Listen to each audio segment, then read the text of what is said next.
keep them in your home or love to see them in theirs. These are the creatures that bring us all together.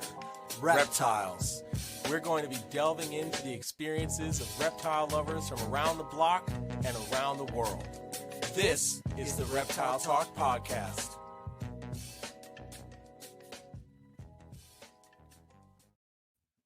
What's going on, everybody? This is Jeremy Turgeon from Brassman Reptiles. And I'm Robin. I'm creeping it real.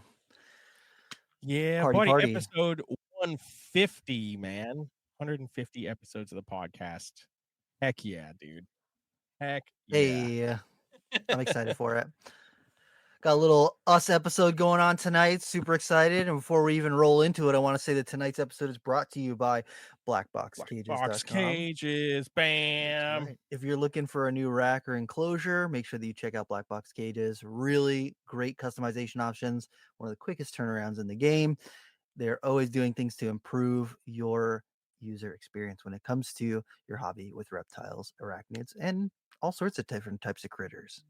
Hell yeah. So make sure you go check them out, blackboxcages.com. Again, of course, you can see the link right in this ticker on the bottom of the screen going through all episode. And of course, link is in the description. But heck yeah, dude. So 150 episodes in, and man, we're chilling.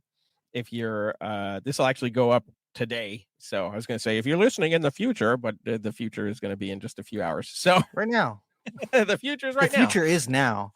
That's true. And now. Bum, and bum, bum. now and also right now Oh man, so what is going on, Rob? How are things over on your side of the state? What's going on?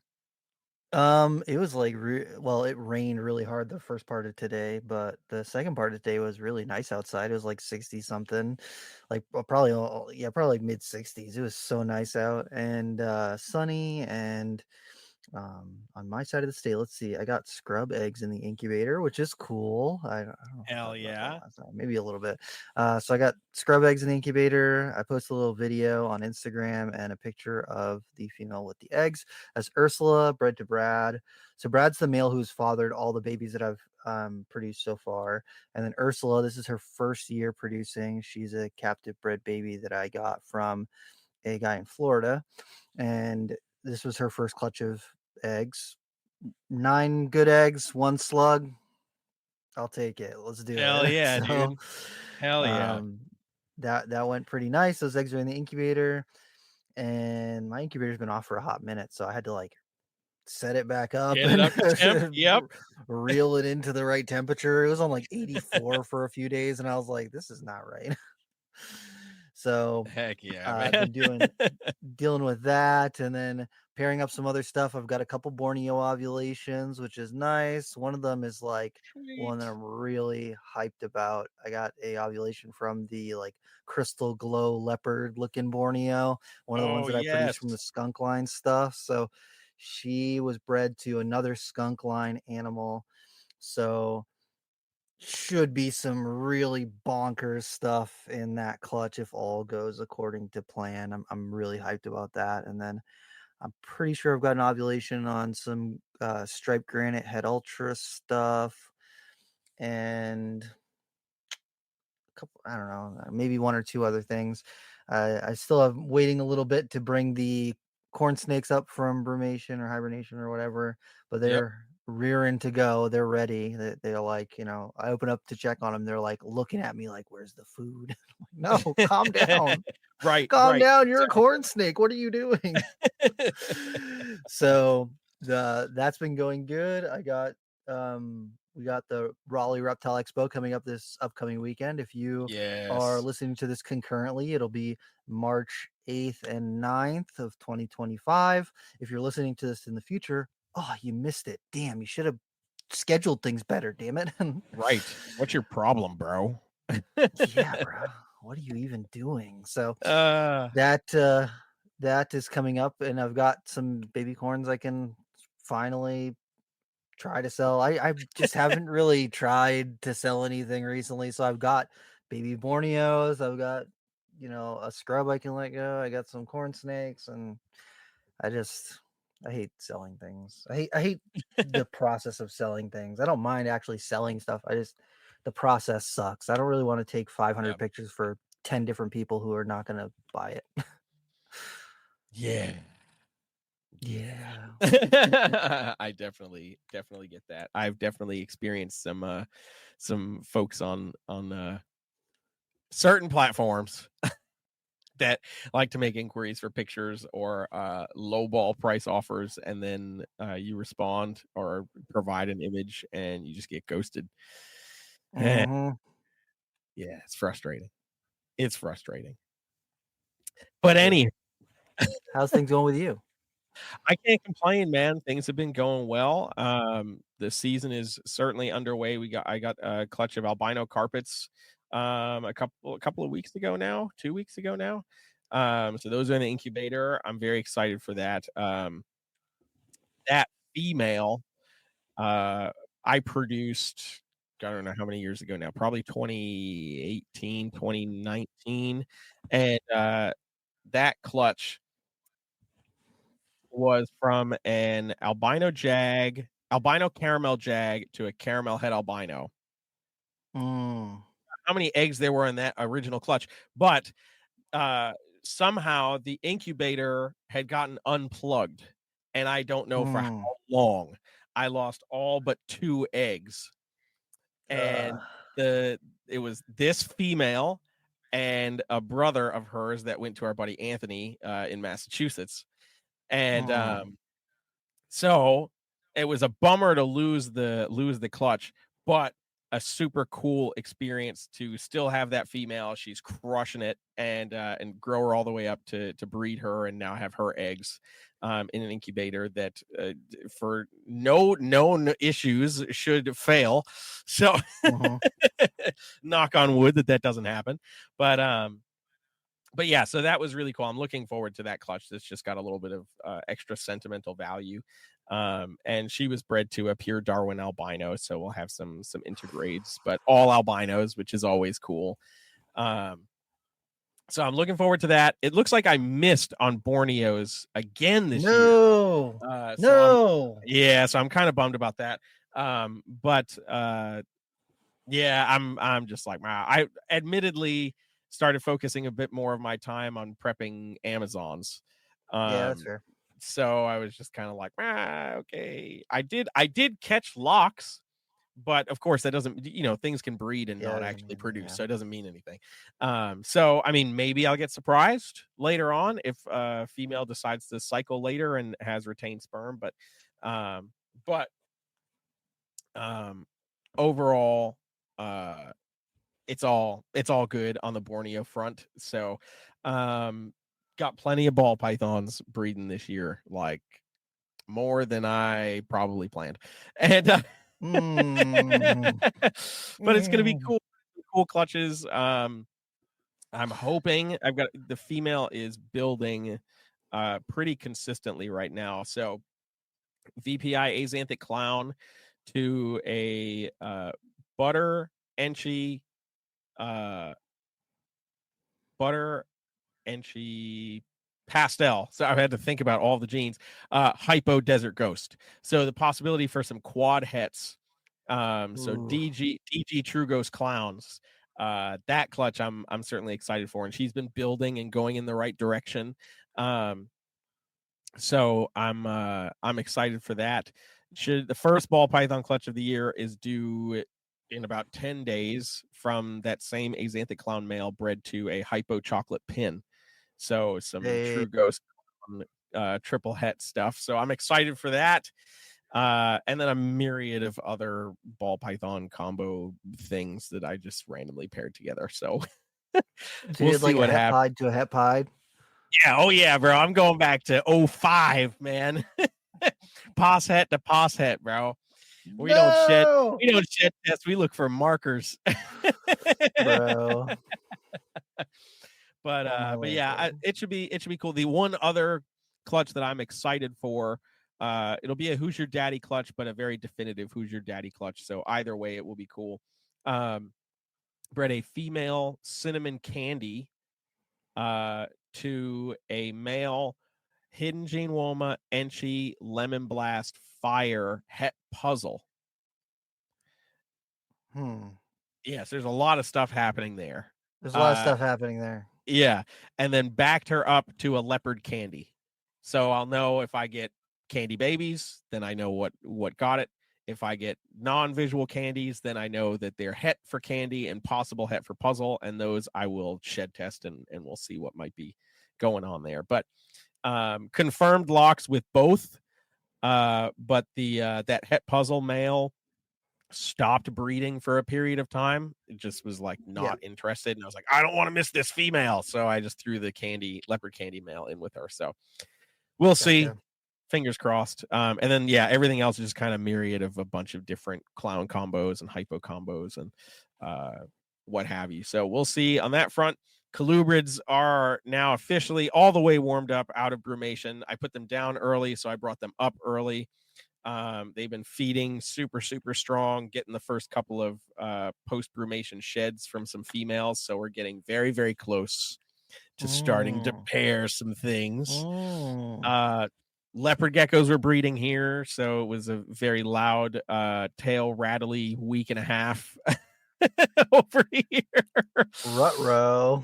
Yeah, but everybody's still got their tails, and I've already seen some females that are looking gravid. So we'll have leopard geckos.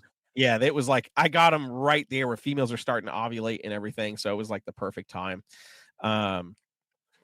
Waiting for some crested gecko eggs. What else? Pairing up some Amazons. Initial pairings. Some pairings love each other. Other pairings absolutely hate each other right now. So like I've got like a leopard going to a tiger, and they're all cuddled up. They've been loving each other and everything. So I'm excited for that one. A garden tiger to a garden. They've locked visually. I've seen a couple times now, so that's good. Both of those girls have follicles. Got like a calico to a bicolor, quote unquote, het calico.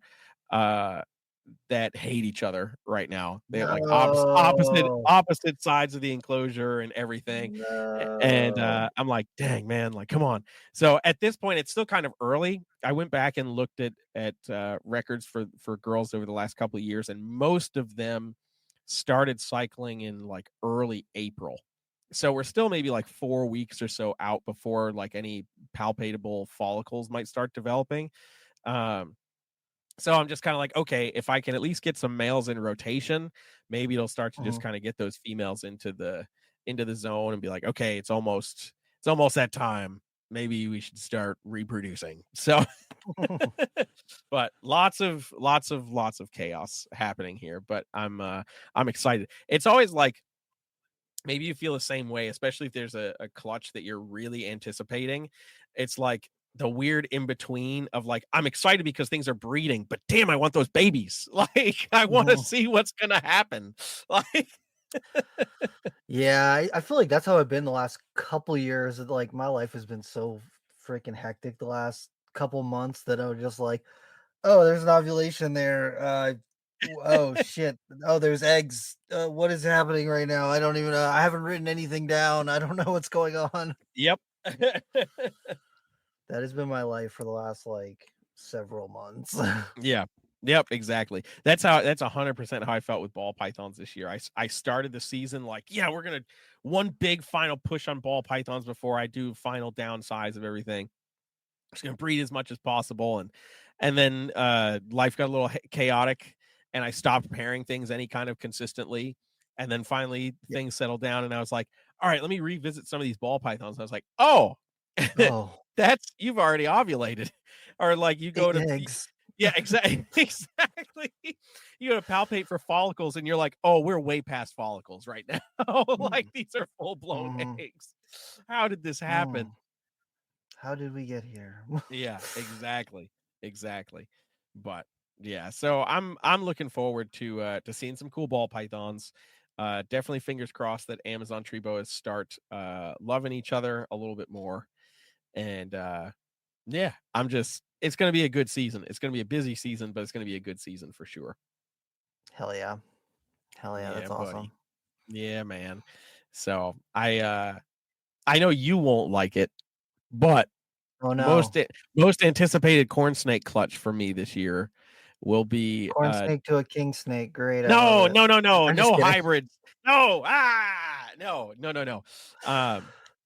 No, I'm doing a visual scaleless animal to palmetto to make some double het scaleless palmettos. Yeah, exactly. So I'm like, I know Rob's not going to care too much for that, but Oh, but hear me out. Here, I know yeah, that corn snake people don't really market their stuff like they should, right? Have they already made the scaleless palmetto? yes, they have. They haven't named it yet. No, not that I'm aware of. Well, here's the deal. We're pulling one straight out of England. It's going to be called the Spotted Dick. Oh my God. Yes. Limey, live, you're listening. Yep. It's a good I'm here old for that. Spotted Dick. I am here for that. Oh my God, absolutely dude. here from that. I'm just saying, because they're probably gonna, I don't know if they're going to be spotted. Are they actually spotted, the scaleless palmettos? I don't really follow corn snake stuff They like that. are. They are. Okay. So it's very much like if you take a Sharpie and you dab it on a piece of paper piece or of like a paper? paper towel, Ugh. and it kind of like it's like ink blots out. That's what it looks like. And to me, that's really interesting. Okay. So- You know, something for everybody. I'm not gonna yuck your yum. I'm proud of you. I'm glad that you like inky Thank you, Rob. paper penis snakes. It's guilty. Oh man. But yeah, so that I am looking forward to that corn snake clutch. I will not lie. I'm looking forward to that Word. one. It'll all be holdbacks. I think I'm doing so all Okatees. So like it's which like is still badass. they're all Focatees. Sorry. Actually, I'll have one pairing that is actual locality Okatees, and then two that are not actual locality. They'll be Focatees. So I'll have actual Okatees and Focatees this year, assuming that all of them go. Hopefully. Yeah. Hell yeah, man. Okatees they're just badass. Especially after they've hit that mark where the colors really start to pop and you can see like, oh yeah. I'm not trying to sell them before then, so Yeah, right. Yeah. No, because by the time that's people how get them, you they're looking nice. yeah, because that's also how you make mistakes, the seller's remorse mistakes. You sell that one corn snake that you're like, whatever, it'll be nice, but then you get the update pick 8 months later and you're like, God dang. Oh my Lanta. Bro, I the people who have known me for a really long time, like a really, really long time, I used to really hate on corn snakes back in the day. I was like, they're $20, they're $15, they're all trash, they're all horrible. Like, why would anyone want to get corn snakes? You can go out and find them. And like to a certain degree, I do feel that way about a lot of our native stuff. I'm like, if I can go find it, if I can drive someplace and find one, I don't really want to keep it as a pet for the most part. But I don't know, the Okatees, man. They won me over. They won me over, and I like them. They're pretty dang cool. Yeah, man. They are really freaking cool. But I will never change my mind on berms. Sorry, you can't make okay. me do it. That one's okay. If I told you I was going to breed a scaleless labyrinth berm, you could hate me for all the years to come. I'm not mad. I'm just disappointed. And that's worse. We all know that's worse.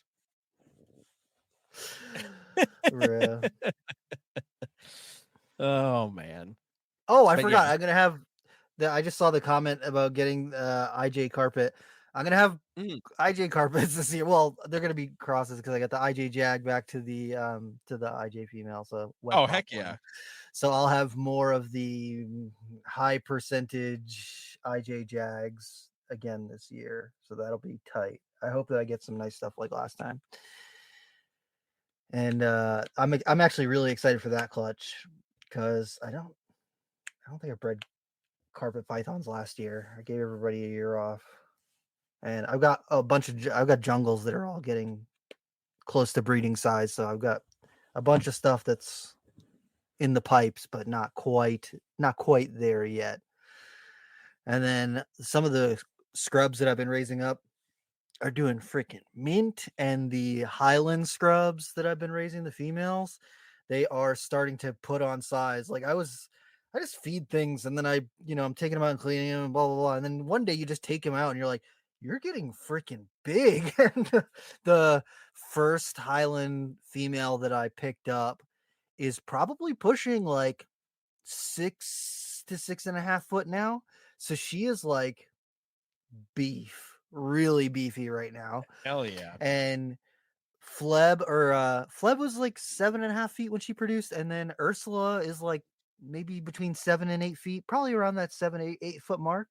So like next season I could be producing some, all-star babies, all-star to 24 karat, and make some really nice high gold Highlands. So that would be really mint. That would make me really happy to be able to produce those. So that's on the horizon, but that's something that I'm like, I just moved two of the Highland girls into 3-foot enclosures, and then I moved the smallest one into a 1824, and she's like maybe like 3.5, 4 feet long, somewhere around there. She's smaller, but she's growing good too, and she's the patternless one. So I'm like, I don't really have plans on getting you or raising you or breeding you or anything, but she's here, so I might as well. Stephen Kush was talking about maybe wanting to get a hold of her, and I'm like, maybe I should. Just I don't really need another. I've already got the 2 females that I really wanted to go with All-Star, because he's got like really nice bars. He's got some pattern on him. These girls have got really nice gold pattern on them. So I think that they'll make some really nice looking offspring between the 3 of them. Hell yeah, dude. Hell yeah. That's super exciting. Those will be the scrubs that I'm like, Oh. So yeah. How many red calico tiger Amazon tree boas does it take for a scrub python, Rob? I think that would be heavily favored in your direction. It's okay, Rob. So we're talking one with a kinked tail. It's gonna be okay. Sold. I'm not gonna breed it. I'm just gonna be like, oh, you look pretty. Yeah. I'll trade it for a leopard or something. That's freaking funny. That is funny. So that's kind of where I'm trying to think if there's anything else that's like. I know that there's gonna be something I'm gonna finish up, and I'm gonna be like, oh well, I forgot to talk about that thing. Yeah, right. I know exactly. I'm thinking the same as I'm going back through everything. Especially like my colubrid rack that is just like multiple various U.S. native species. I'm like, what else is like really crushing this year that's going to go? I'm excited to breed some Mex Kings. Those will be cool. Those will be super cool. They are. I took my time raising them up. I probably could have gotten them big enough to breed last year, but I've just been enjoying them. They're a really personable king snake. I certainly and without the potential hassle of Alterna and doing lizard scenting and all that stuff with the babies, these guys will take rodents pretty readily. But I do love Alterna. I love Alterna. I do. I don't really talk about Alterna very much. It's my only jab at Alterna because I really like them. But I'm just like, lizard scenting, don't want to do that. Just eat the pinky. Yeah. That's fair. Man, I would love to get just like a nice Blair's phase Alterna. Dude. Yes. For nostalgic reasons, not because I want to breed it. Just like I just think those are cool. I remember looking at like old reptile books, especially like the US native books, and seeing pictures of those, and I was like, why is it bright orange and silver? This is incredible. Yep. Absolutely. Abso-freaking-lutely. Let's see. We got a few folks in the comments here. What's going on, everybody? If you are enjoying the podcast, please feel free to share it, whether you're watching on YouTube or Facebook. Send it out. Let's see. Emma, random question, but do you guys know anything about Savu pythons? yes, they can be fun if you like to bleed a little bit from time to time. Get musked on. Yeah, part of the Liasis family. Yeah. Just Is there Liasis anything? things. Yeah, if there's anything in particular that you'd like to know about them, feel free to shoot that in the comments, and I'll keep my eye out for it. Let's see. That IJ is coming from Nick Mutton. Nick Mutton's lineage. Heck yeah, that's awesome. The king of the carpet pythons. Randy's here. What up, buddy? Hell yeah, dude.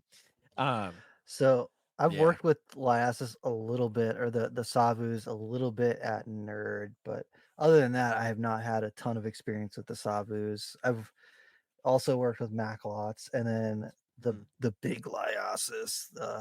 Those are Olivaceus or whatever, the big olive pythons. Jason had some of those things, and those are cool as hell, man. Have you ever held a like 12-foot long olive python? Dude, it's muscle. Like, yeah. Muscle, and their scales are smooth. So like, if any of you guys have ever held like a young reticulated python, until retics hit like 10 feet, their scales are like super smooth, like super slick. And then once the retics get big, it kind of like is less. But those olive pythons at even up to 11 and 12 feet, they smooth scales. They're just so nice. They're so cool. Yeah. Those guys are definitely designed to just be able to slide through wherever they got to go, over those rock crevices and all that dry vegetation. They can just maneuver right through that with no issue. And it's like, it's fine. I didn't feel anything. It's just like, what? That was a cactus. Like, wish I could do that. Yeah, right, exactly. Oh man. But yeah, dude, I there was a period in time I kept Maclots, but I really wanted olive pythons, like really wanted olives, but size wise, I couldn't justify an olive python at the time. I was like, it's just a little too big for what I have space for. But Maclots were cool. They're very, very on point. Like, definitely a hyperactive species.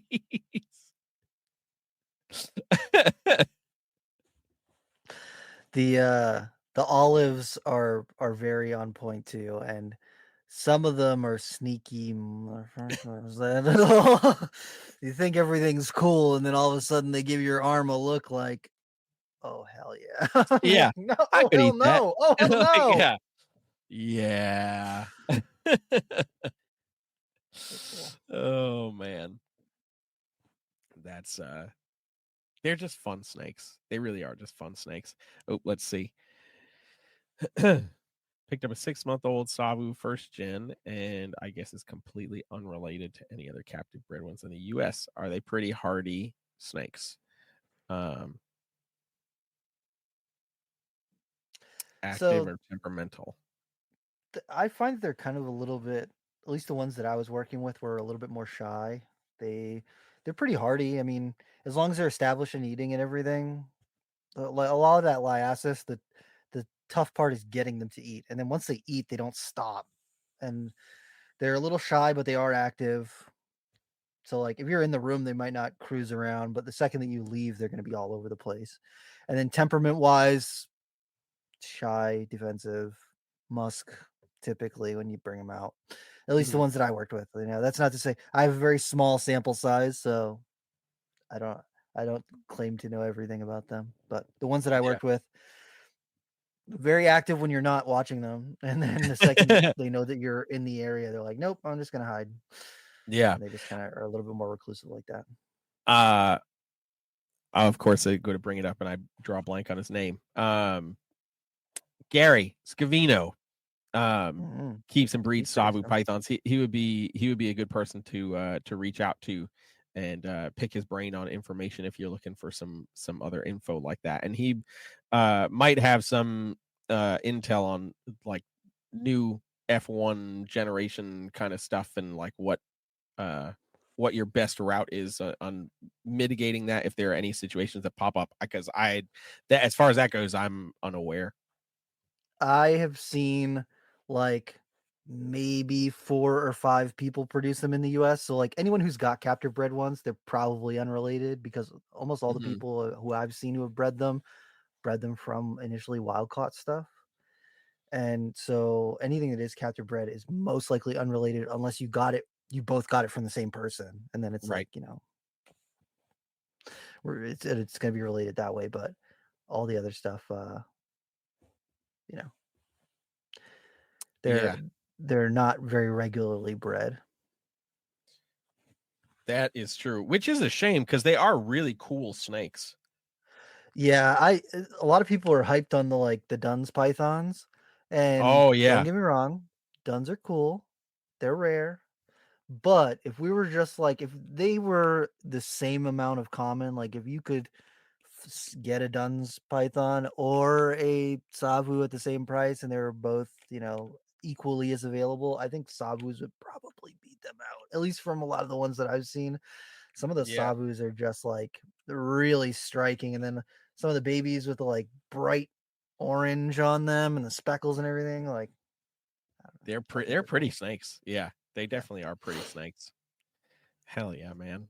I'm here for it. Mm-hmm. But what the world needs more of is captive bred Timor pythons. Oh my God, yes. Yes. I need Timor. Taylor. Taylor. Yeah, I hope you're listening. I think Black Tengu Exotics has got some that he's working on breeding too. Owen for NPR, I want to say that he sent his for breeding loan, but I've been watching a bunch of people who have got them, and I'm just patiently waiting. I really like Timor pythons, lesser Sundays pythons, and if I had unlimited space, I think those are really freaking cool. And as many people who have seen Timors, like, have you seen an adult one? Yeah, not really. I've seen ones that are like up to about 3.5 foot, and they were mind blowing. They were so nice looking, and I was like, man, when these things are actually like, full adult size, I bet you they're screaming. Freaking insane. Yeah. Yes. So I'm patiently watching and waiting for lesser Sundays pythons to pop up because I really enjoy those. It's so true. Like, come on, guys. Come on. Leave the Bolins alone. Yeah. Everyone's going for Bolins. All the people, it's like, maybe do the Sundays instead. Maybe they're also iridescent. Please stop. Right. Yeah, there are other pinnacle species, guys.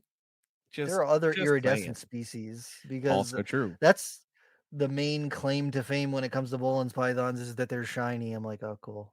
Yeah. Source grubs. Like, yeah. Woo. Yeah. Between that and did you see that pair of Naltinus geckos that that was up and available for a very short period of time? No, where was it? Where was that? Yeah, it was on Morph Market. I think I haven't logged on there in months. It's probably for the best. It is, because I am like, I cannot spend money right now. No money. I'm not spending money. No money at all. And anytime that I go on Morph Market, I'm like, oh man, look at that. Look at that. Oh, look at this thing. Oh, look at that 100%. thing. I don't need to do that. So I've not been on there in months. That's fair. I periodically go there to look at available Amazon tree boas, and I'm like, stop it. Stop looking at these things. Just stop.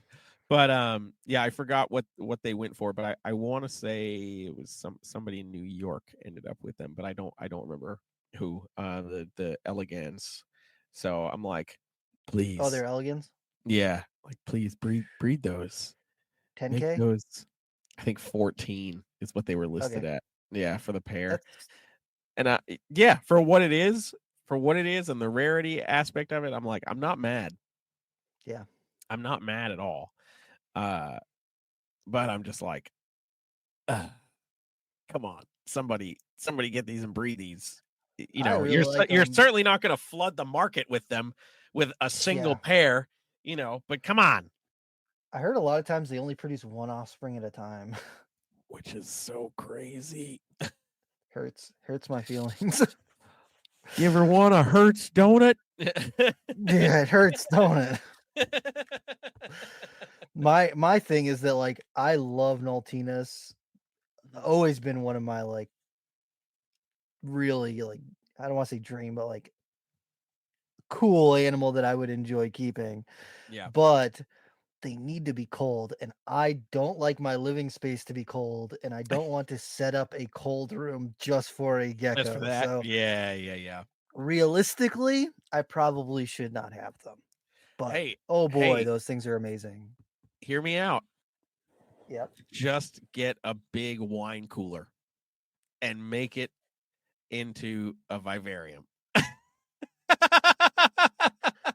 Get like a mini AC unit and just like hook it up to an enclosure just so that specific enclosure stays cold. Yeah, exactly. Come on. Let's get innovative here. Come on. You could, I mean, I'm saying, you know, it would cost you if you were going to make a room, a cold room for something like that, it would probably cost you $1,000, maybe a little bit more. I'm sure you could spend $7,000 on the gecko. Yeah, exactly. Yeah. But it's like I'm sure you could, you know, drop 15 to 1,800, maybe $2,000 on a nice size wine cooler that you could really just do up. Like actually do the walk-in wine cooler for them so that Oh my gosh. It's just a oh man, what the hell is the name of that company? Cages by Design? Oh, yeah. Yes. That's a throwback. It really is. If you have to take giant ibuprofen because of walk-in. your knees or your joints, you guys know all about Cages by Design. That's so true, man. Yeah, big walk-in enclosure. So what's in here? Oh, there it is down there. Weep. It is a 7-inch long gecko. Yep. But it's perfect. It loves this place. It only uses that rock and this blade of grass. Yes. Have you ever seen an Altinus in person? No, I've never seen one in person. They are cool as hell, bro. I've seen some really high def photos and I'm just like, man, this looks really cool. So I already know to see one in person would be like, Yeah. So there is someone in Maine. I think they live in Maine. Their name is Caden, and they have got some. And they were vending the Massachusetts Reptile Expo, and they held it in the armory, like the Vets Armory in Braintree. And it was like, 30 tables or something. It's this tiny little I don't want to say tiny. It was like a, smaller expo, yeah. And I'm like walking around and everything, and I'm looking over, and Caden does really nice planted enclosures, bioactive. This is like 15 years ago. This is a decent amount of time ago. And I'm walking over and I'm looking at one of the enclosures, the planted enclosures, and then I see the gecko move, and I was like, "Is that a fucking Nautinus?" And Caden was like, "Oh, you know what that is?" And I was like, "What? Why is everyone not freaking out right now? There's a Nautinus in this enclosure. How did you get this? What? I need more information." And so we sat there and talked about them for like, I don't know, 40 minutes because I was losing my mind. I was like, there's 30 tables in here, and there's a Nautinus gecko in this room. Why? How? I don't understand. Right. I was so hyped. I'm still hyped about that. right. Exactly. I feel like that's one of those animals that is genuinely just so rare. Like when you get the chance to see one, it is truly special. And also coming from, I'm not necessarily relevant at that point for that show that you were talking about, but for both of us being in a place like Nerd where we could see some really rare stuff at pretty much the drop of a hat, walk into any given room, to end up finding something that you're just like, mind blown is just like, oh man, this really is a pinnacle animal. Because in that context, it's more rare than a Boelen's python. Just saying. Yes. They are more rare than Boelen's pythons, and I Yeah. will fight people on that. Yeah, exactly. Exactly. Yeah. So it's Maltina's geckos. Yeah, go check them out, guys, because it's necessary. Maltina's gray eye. Yeah, man. I Really so cool. spoiler for those who are listening to the podcast. So I've been doing a bunch of interviews and stuff for the US Arc YouTube channel, which Rob did one with me. And I was recently talking to David from Tiki's Geckos, and he was the one that had mentioned the Naltinus. And I went and found a photo of one to put into the video because I'm like, if you guys don't know what this is, like you've probably never seen it, but you need to know what this looks like. So here's a picture. Here's a picture of a Naltinus, just so you're aware of why this is so cool that we're able to talk about this right now. But yeah, that video, that it's a 2-part video, so those will go up right after Tinley, which is coming up really quickly. It's literally not this weekend, but next weekend.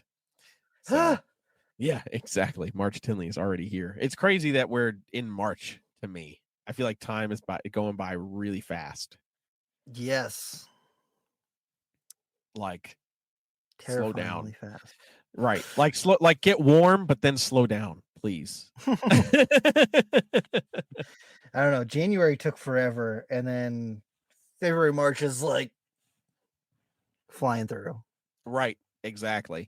Yeah, I feel like so now being back in Statesville, I'm reconnected with a bunch of musicians in the Charlotte area that I wasn't driving 2.5 hours into Charlotte, once or twice a week to go to jam sessions or anything like that when I was living in Asheville.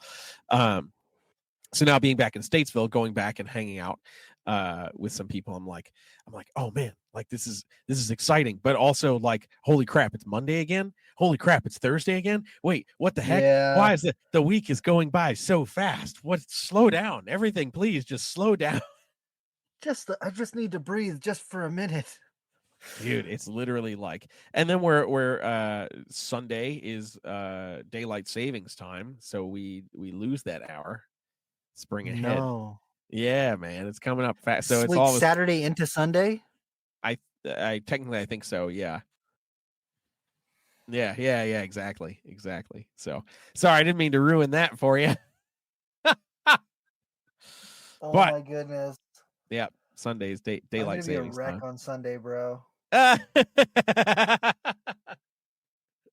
It's gonna be fine, Rob. It's gonna be perfectly fine. Is it though? People are gonna see you come in Sunday and be like, "Whoa, Rob must have got hammered." He's like, "No, dude, I was just out."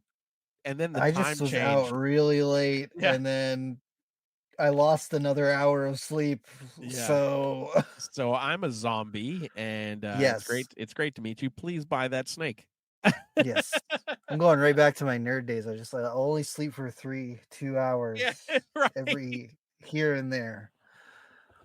Every here and there, like 2 or 3 hours for the total of the week. It's fine. Yeah, basically, for every 36 to 48 hour period, I get like 5 hours of sleep. So yeah, it's perfect. We can survive. We're surviving. I promise. Oh man, has there been anything that that has caught your eye online recently, reptile wise? Tons of things, and honestly, I have been thinking about starting a TikTok adventure or Instagram thing where I just like highlight something cool that I saw reptile related and just talk about it for a minute and just do something like that.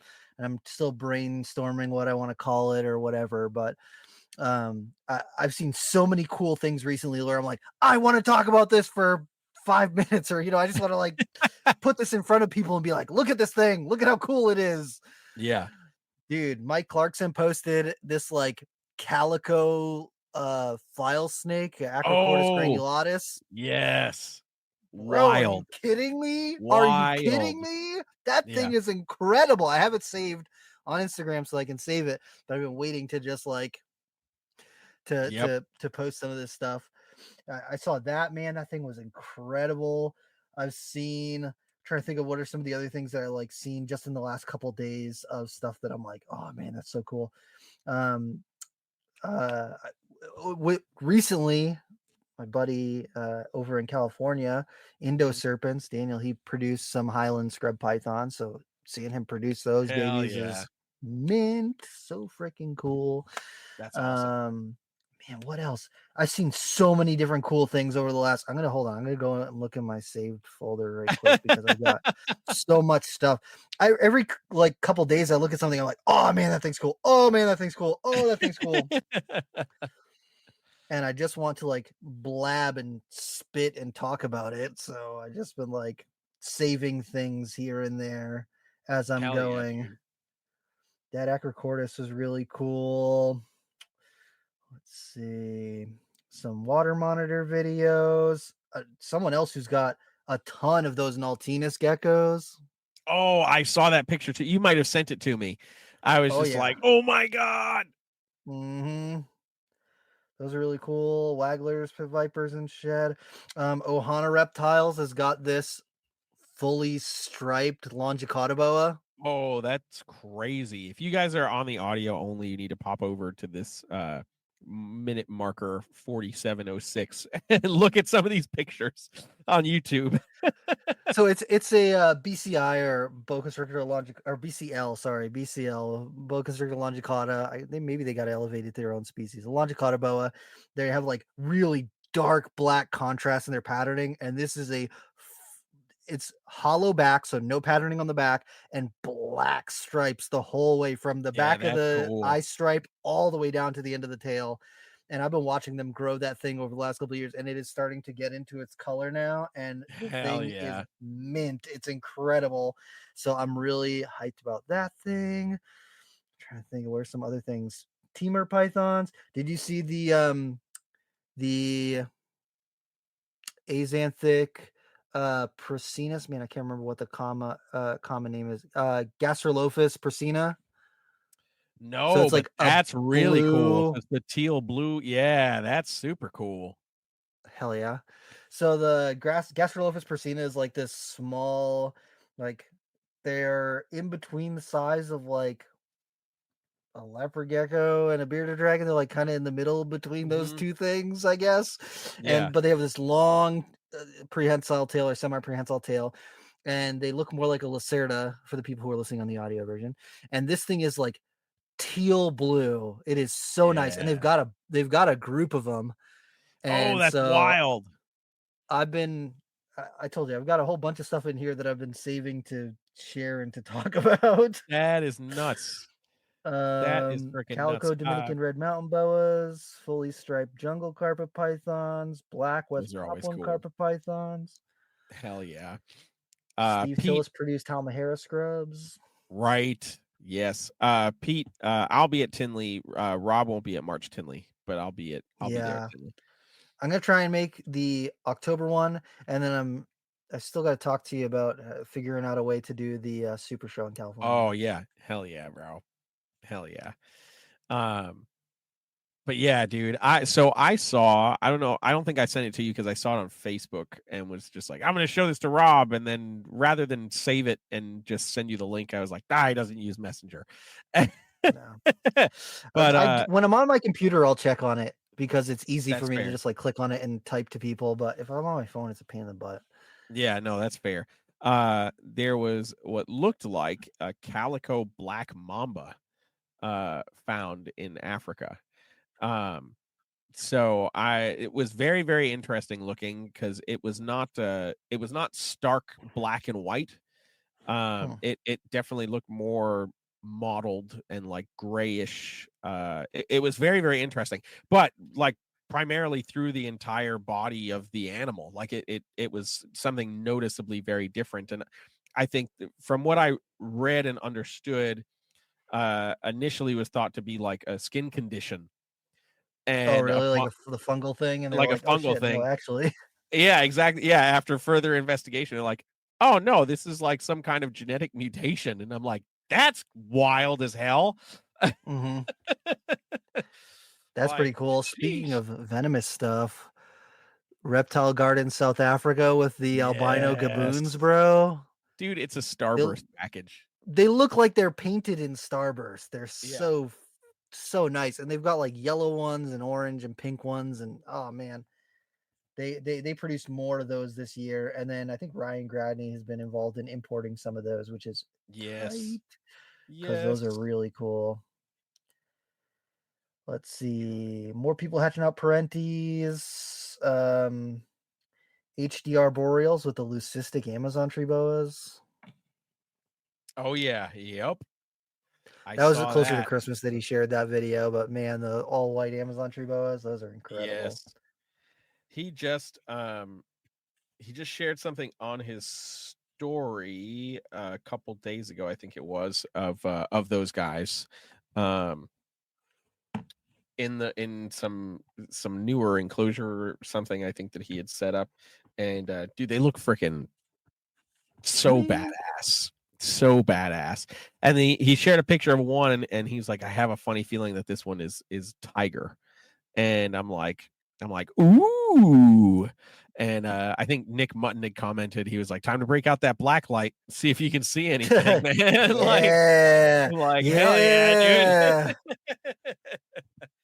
How wild would Dude, and it then be, dude, if like a leopard leucistic Amazon was still just all white and you had to use the black light to see like the blotches, and that's the only other thing we could ever do with leopard? that's fine with me, honestly. Like leopards, you can't improve upon perfection. They're just great. You can add tiger. I guess. That's funny. This was another thing that circulated a little while back, but a T positive The- albino Russell's I viper. was like, is that a Russell's viper? That's Yeah. crazy. That's why, dude, that orange up in like that Yep. first third going into the second third of the body, that's crazy looking. Oh yeah. So I've been compiling things to start down this journey of sharing cool and interesting things. So I kind of want to record like 6 months worth of content before I post the first one so that I don't have to do it concurrently. Yeah, I can just I feel that. post things.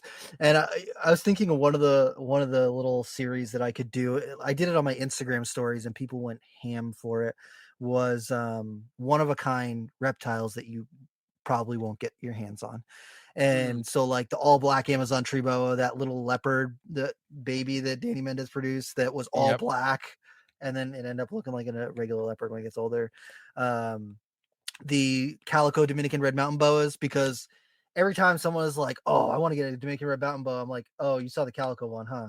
They're Yeah. like, yeah, I want to get one of those. And I'm like, guess what? There's never Yeah. been another one. And Yep. it's Scaly Yeah. Bellies has produced a different version of calico. So not the white one, like the one from Undercurrent that is old. The picture's been circulating for 20 years now. Right. But Right. they have a different version of calico, and some people are getting into that, which is cool. But That's the white cool. ones, no dice. Yep. And then I'm trying to think of what are some of the other ones I had posted on there. The Stormtrooper ball python, they haven't been able to reproduce that one again. And man, I posted like maybe 5 or 6 different snakes that were all like one of ones, and people post them being like, where can I get one of these? And so Yeah, absolutely. Absolutely. Yes, Randy, the standard Dominican red mountain boas are badass. The reds and the pastels. I think you were showing me a picture of a red that you had sold that you were like, damn, I shouldn't have sold this one because it was freaking screaming, dude. Nice, bro. Hell yeah, man. I appreciate those one-off animals because like that's sometimes that's all it takes just to get somebody's interest peaked to be like, whoa, like I didn't know something could look like that, and then kind of gets them into let's understand more, or like what else is going on here. Is that something can I have that as a pet? Like what is it? But yeah, sometimes you can't. And it's just a cool story, bro. Yeah. Oh, he sold it to Nick Mutton. Ah,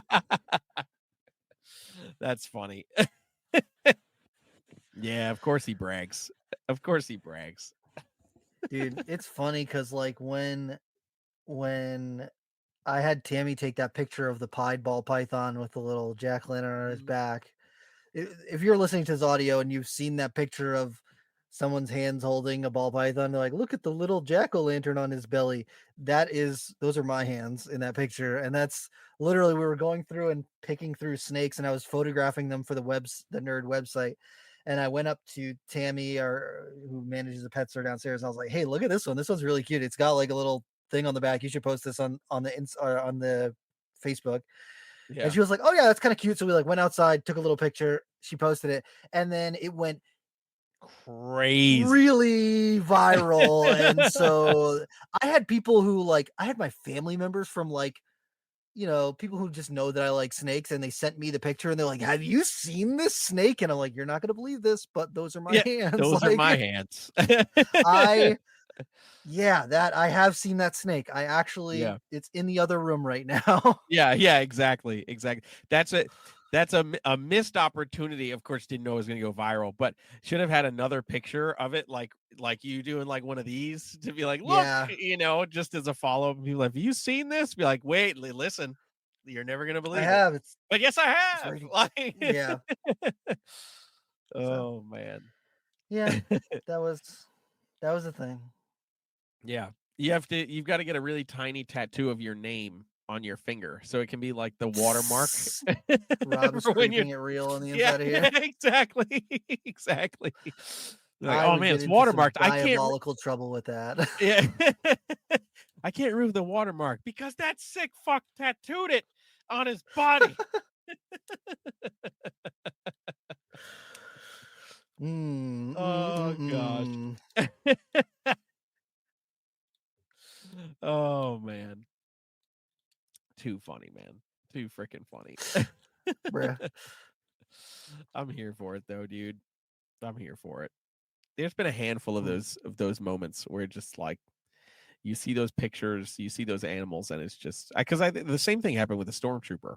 Like as soon as people saw it, they're like, "What the hell is that?" And yeah, the number of people, and I'm sure you can say the same, that we've heard be like, "Man, I want to make a stormtrooper." It's like, good luck, bro. We all do. Or I want to get one, and I'm like, you can't. I'm sorry. Yeah. You can get a super pastel Lasanthic, and it's gonna look kind of close, but you're not gonna get the same thing. It's just like I think about stuff like that where it's like, yeah, I mean, yeah, man, that's cool, but you can't. And I go back to that one call I got when we were still at Nerd from the guy who was like, I'm looking for a smuggler. Oh my goodness. Oh my goodness. Oh my goodness. And it was so for those who might need the context, because I'm not actually talking about a person smuggling animals. Apparently there was is a gene of ball python called the smuggler gene, and I had never heard of it, and so sometimes at Nerd, when the people down in the pet store on the first floor pick up the phone, and if they're looking for somebody at Nerd or they're looking to speak to somebody upstairs, they'll just page us upstairs. So they page me to speak to call down to the front desk first. And I'm like, okay, maybe there's a package or something, something needs to be handled, whatever.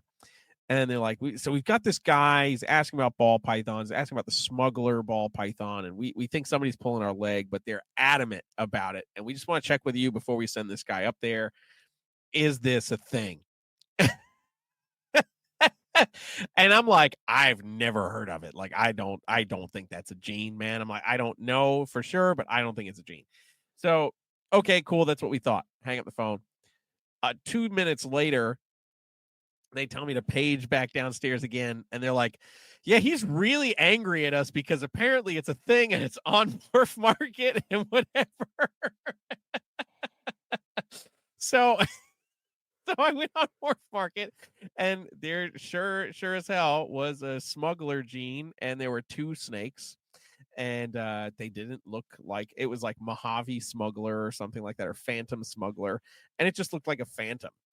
And I was like, I don't know, maybe it's supposed to be Het Smuggler. I genuinely just don't know. But I was like, all right, I mean, sure, page the guy up. I guess I'll talk to him about it.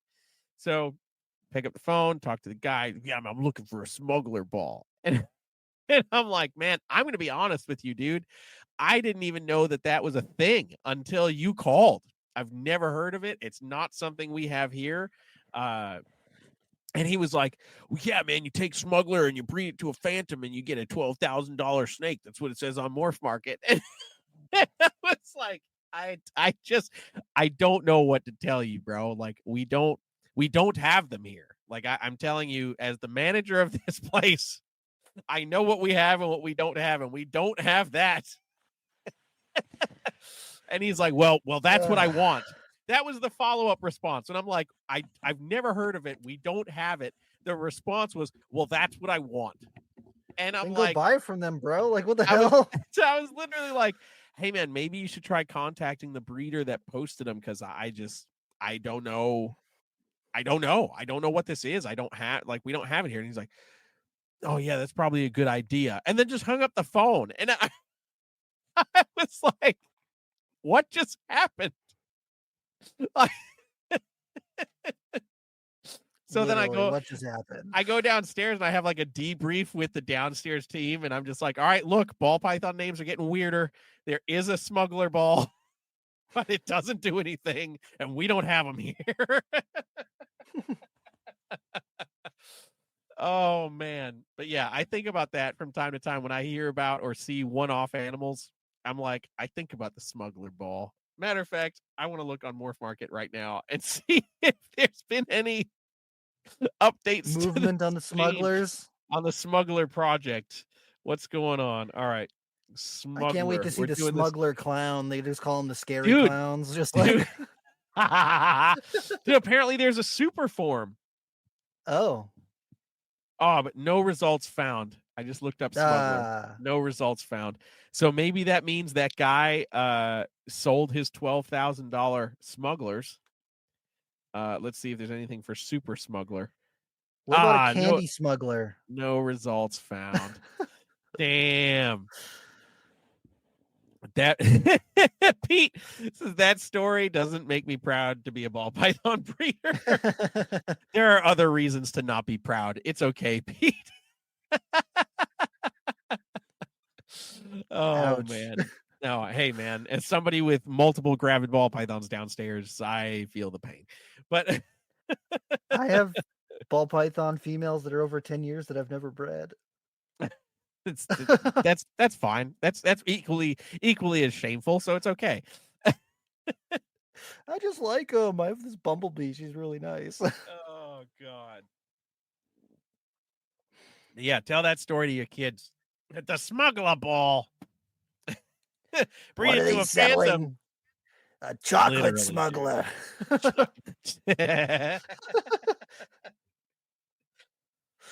Oh God. I'm just saying the marketing for the smuggler gene could have gone ham, because like, come on, Pompeii is cool and everything, but the chocolate smuggler, come on. Dude. Like that, the jokes write themselves. Then you would have to allow autocorrect on your phone to autocorrect enchi to enchilada. The enchilada smuggler. The enchilada smuggler, you already know. Oh my goodness. I wish I knew more different ball python morphs, because the candy smuggler is what's coming to mind. The clown, the smuggler clown. Yep. Would be good. Yep. The Batman smuggler? Nah, I don't know about that. All right, Pete, we'll see you later, man. Thanks for coming to hang, dude. Man, yeah, what would be another good one? The pastel smuggler. The chocolate smuggler. Chocolate smuggler. Ivory smuggler. Oh, that's a really good one.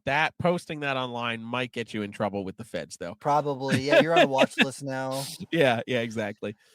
You would have to call it the super yellow belly smuggler. freeway smuggler. The three-way smuggler. That's a good one. Come on, there's got to be some other ones. There's got to be I some other don't good know enough ones. ball python morphs to do this, so The albino smuggler. That doesn't nah. doesn't really work. The sunset Mahogany. smuggler. That could The be a good one. sunset smuggler. That could be a good one. So okay, so wait. For anybody who listens to this at some point, sunset.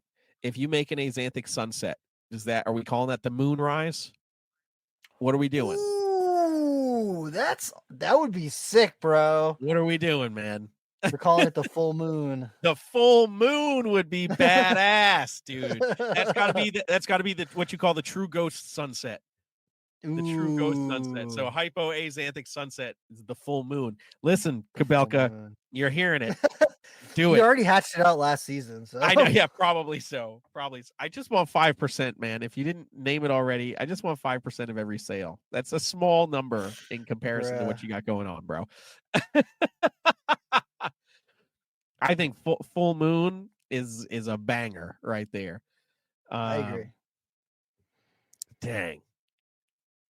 Yeah, inventive names, guys. We don't have to list the 1,000 genes that are in there. The flatline. The flatline. We still don't know what it was. It was cool. That's what it was. It was cool. What's another crazy one from back in the day? Flatline was definitely a wild one. Well, I mean, it's basic now, but Inferno, when that first popped onto the market, was like, what? Like, why? I don't understand, but that was really cool. The Colliders. Collider was a good one. Of course, Soul Sucker, all that kind of stuff that nobody is interested in anymore. Man, yeah, we got to get back to some like cool names. We got Batman and Gotham and Scarecrow. We got that whole thing. Pompeii. But yeah, then it kind of stopped. Like I was bummed when it was like, okay, we got the Hypo DG Pompeii. I'm like, come on, call it something cooler. Something call that one ash. yeah, like Smoke and Ash, or like call that one the Mount Vesuvius. Like something, you know what I mean? Like take it to the next level, man. you know what's in it. We know what's in it. It's been publicized enough. So like just talk about how you get to the next level and give it a badass name, bro. No. I hate when I look up something and it's like, oh, it's just got the name and it doesn't have any of the ingredients to how to make it. I'm like, cool, I love that for me. That's horrible. But it's not a ball python breeder. That's okay. I think that's something that we're missing now because we're so willing to disseminate all that information. I feel like that's something that's tainted ball pythons. Because now it's like, well, I know everything that makes it. Therefore, I will only buy those ingredients. Therefore, everything else gets totally screwed. And hear me out on it. Back when Kevin was just giving names to shit, no context. So Inferno, Soul Sucker, whatever. And you would ask him, and he wouldn't give you an answer. At some point, you had to say, okay, well, I know Kevin's working with this gene, and I've seen a picture of this, so I kind of have an idea of what's going on. So you'd try to make it. And inevitably, chances are you would fail, and that's okay. But along that quest, you were putting random shit together because you were trying to figure it out. Ergo, you're making other cool shit you weren't expecting to make. So it increased the longevity of a project, even if it was only for an extra year or two, versus where we're seeing now where it's just like, I made this cool 10 gene ball python. Here's all the genes because I shed tested it and I used my eyes, and now go for it. And it's just like, all right, well, now you kind of bottleneck yourself. No. Yeah, man. Especially when like it's the top couple of guys that are constantly pumping out that new content where it's like, you got to buy this if you want in on this project. And nobody's willing to put in their own creativity because we've taken the guesswork out of it. Fucking guess. I guess. See? Yes. That's what I'm talking about, man. I think it just adds a little extra like I get shed testing for hets. I get it. Like we enjoyed buying pos hets and taking that gamble. Some of us did. Some of us also really didn't. But there was some excitement in being like, man, I hope this proves out. Like I can't afford this project, but it would be really cool to get in on this level and blah blah blah. And sometimes you scored, and that was part of the fun. And sometimes you didn't, and you got a little upset and whatever. Like, dude, I had a pair of possible het caramel albinos. So this is way back when kinking and everything, like we didn't really understand what the heck was going on, whatever. I bred them 2 years in a row and got nothing.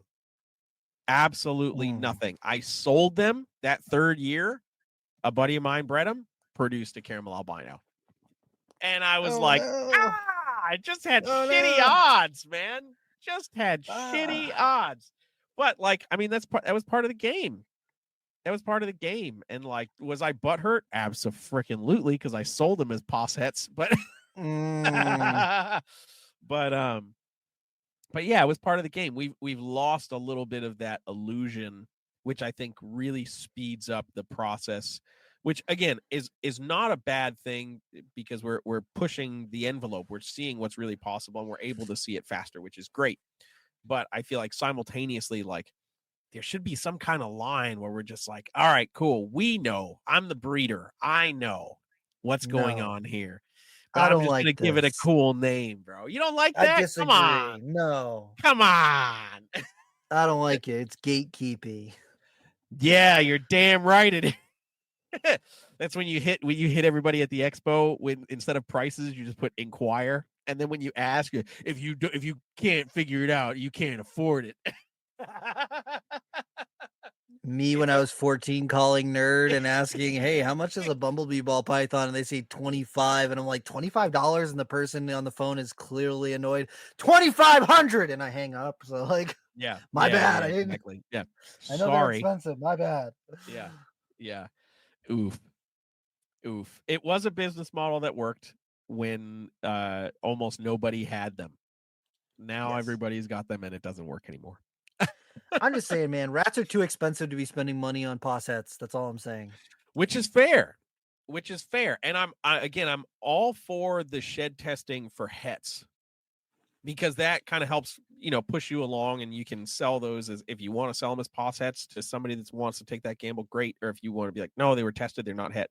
Okay, cool.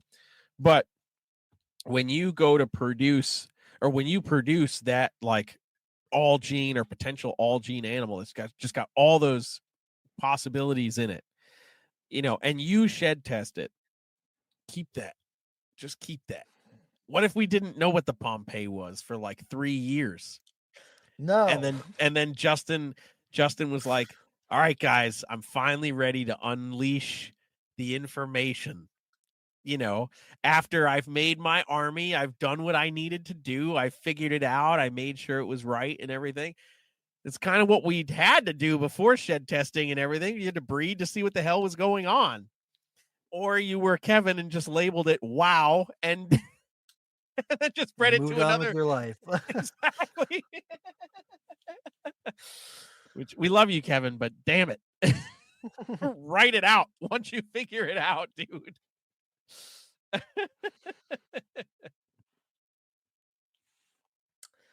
I guess. I really want to. I'm hoping that calico or like ivory looking scrub python makes it to the US. That thing would be cool. That would be really cool. That'd be really freaking cool. I don't think it's going to, but I can dream. We can hope. We can hope and dream. But hope that whoever gets it knows how to breed scrub pythons. Yeah, exactly. Exactly. Then hope it gets into capable hands. Yeah. Yeah. Yeah, I feel that. Man. Sheesh. Well, we're over our hour mark. but it's been fun. It's been fun just talking about fun projects and awesome reptiles that are all over the place. Rob, you know what time it is.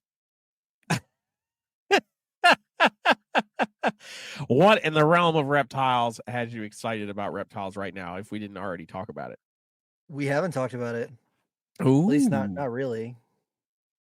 What you got? What you got? What you got? Herping. It's about to be herping season. Oh, What do hell you yeah, mean? dude. What do you mean? Dude, Yes. we are in March. April and May are my most productive months of herping throughout the year. And so True. we are currently in the first week of March. I've got 3 weeks until crunch time and snakes start coming out. So I am ready. Let's go. Hell yeah, dude. Hell That yeah. is what's got me excited because I've already got Daytona's booked, so I'm hoping that I can coordinate with some of the guys there because I don't know if I'm going to do a rental car this time. I want That's to fair. because it just gives me the freedom to just take off and go herping in the morning before the show, but I don't really need. I'm just going to be hanging out with everybody at the hotel most of the time, so it's like maybe Right. but that, and then I've got another herping trip that I'm like trying to coordinate right now in North Ooh. Carolina, so it's not a travel one, Yeah. but I'm trying to get my ducks in a row so I can do some like more heavy duty herping this year and really get out there and see some shit. So I am excited for that. Very excited for that. Hell yeah. And that is what's got me excited about reptiles right now. Oh, and scrub eggs. I mean, I guess, having scrub eggs Yeah. and Ursula is a really nice looking scrub python. So judging from the babies from Fleb and then from Janet, these babies are going to be phenomenal, top tier, upper echelon scrub pythons. I'm assuming, when these come Hell out, they're yeah, going to be dude. like the nicest stuff. So I'm hyped for those. And like I said, I didn't write anything down, so I don't know when they're due to hatch. It's 3 months from whenever I posted that freaking picture of her on the eggs. So I'll look that up later, I guess, and write it on the thing. But that's kind of what's got me excited right now. But Jeremy, Yes. what's got you excited about reptiles right now? I'm really geeking about Amazons this year. Yeah, dude. I've been talking to a whole bunch of people just about what they've got pairing up this season, and just comparing notes and going back and forth with folks on what's being produced this year. And there's so many cool things, and I'm really excited to see people just continue to push the species and bring it into a really positive light. So yeah, that's what's got me geeked about reptiles right now. Yes, sir. About to be Amazon Central up in there. Bruh. Yeah. Yeah. But it's all gonna, Hell dude, it's all yeah. gonna be so freaking worth it, man. Like I'm stoked. I'm stoked for some of the bicolor pairings I've got going on and all this other stuff. Like, yeah, we're just gonna take it in as many directions as possible. Hell yeah. That's lit, bro. And Yes, if people sir. want to follow your Amazon adventures, where should they look you up? Ooh, stay away from my Amazons. No,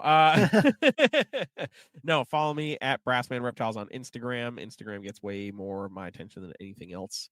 So yeah, go check me out at brassmanreptiles.com or at Brassman Reptiles. And when stuff becomes available, if you're interested in purchasing Amazon, so you can go to brassmanreptiles.com and see all of those things there when they're available. But there's nothing available right now, so don't bother looking. Unless you want ball pythons, please come buy ball pythons. Please come buy ball pythons. Ball pythons. Ball pythons. I should clip that and just put it on my homepage. Yes, you should. For real, though. Yeah. Maybe Donnie still has it in a hard drive somewhere. He's going to send you a copyright strike. Yeah, right. Gee, thanks. Just Thanks, kidding. Donnie. I'm just kidding, Donnie. Yeah. Oh, man. But all right, Rob, if people want to find out or follow your scrub adventures and your herping adventures, where should they follow you? Check me out on Instagram at Rob is Creeping It Real. On TikTok, Rob is Creeping It Real. really do want to do this. Like, I was thinking about doing it weekly, but I know that the algorithms don't like when you do things that infrequently. So maybe I'll try and do an every other day or something where I just post the video ranting for a minute or two about some cool reptile that I've seen online just to get it out of my system. So I'll try and do that. But yeah, TikTok and Instagram at Rob is Creeping Real. Don't add me on Facebook. Thank you very much. I've Don't had a do lot it. of people adding me recently. They must have heard me someplace and they're like, I'm gonna get on his friends list. And I'm like, No, you're the not. first thing on your page is political and it's not on the right side. Like, it's not on Yeah. a good side. It's not a good look. So no, I'm going to delete the friend request and block you. So no, I'm That's not hilarious. interested. But yeah, you can follow me on Instagram and Facebook. I do have a morph market, but I don't post anything on there. Maybe I will. I don't know. I'd rather sell things in person, but Right. you know, tis what Hell it yeah, dude. is. And then make sure that you guys check out blackboxcages.com. Get yourself a rack, get yourself an enclosure. Yes. I get the feeling that more 3 foot and 4 foot enclosures are in my not so distant future. So Same. yep. Same. So thanks everybody for checking us out tonight, and we Hell will yeah. catch you next time. See ya.